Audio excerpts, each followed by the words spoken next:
सेवण मां आवां खे ख़बर ॾींदा हलूं। तालका रिपोर्टर मोहम्मद सफ़र सेवानी जी रिपोर्ट मुताबिक़ सेवण तालके जे क़दीमी ॻोठ टिल्टी में 19 ॾींहं बि स्कूल जे मासूम शागिर्दनि जो स्कूल जी बिल्डिंग ठाहिराइण लाइ एहतजाज जारी। पर अफ़सोस सां चवणो पवे थो त तइलीम खाते सिंध ऐं ज़िला जामशोर जी तइलीम खाते जे अमलदारनि खे शायदि प्रिंट मीडिया, इलेक्ट्रॉनिक मीडिया ऐं सोशल मीडिया ते हलायल ख़बरूं शायदि नज़र न अची रहियूं आहिनि। जेकॾहिं उहे ख़बरूं ॿुधी ऐं ॾिसी पोइ बि स्कूल जे मासूम ॿारनि ते रहम नथो अचे। सेवण जे भरिसां क़दीमी शहर टिल्टी में गवर्नमेंट प्राइमरी स्कूल ज़बून हालत ऐं छिट जा चापर किरण ख़िलाफ़ मासूम शागिर्द ऐं शागिर्दाणियुनि अॼु 19 ॾींहं बि एहतजाज जारी रखियो आहे। मासूम शागिर्द ऐं शागिर्दाणियूं पंहिंजो मुतालबो मञण लाइ एहतजाज कंदा पिया अचनि। क़दीम शहर टिल्टी जे मेन प्राइमरी स्कूल जी बिल्डिंग ज़बून हाल थी वई आहे। शागिर्दनि जूं ज़िंदगियूं दाव ते लॻल आहिनि।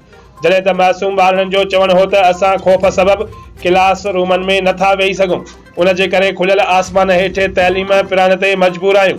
ॻोठाणनि पारां सिंध जे निगरान वॾे वज़ीर खां ऐं निगरान सूबाई वज़ीर तइलीम सिंध खां मुतालबो कयो त टिल्टी शहर जे मेन प्राइमरी स्कूल जी बिल्डिंग खे ठारायो वञे ऐं मासूम शागिर्दनि ते रहम कयो वञे त जीअं हिन स्कूल जा मासूम शागिर्द सही नमूने सां तइलीम हासिल करे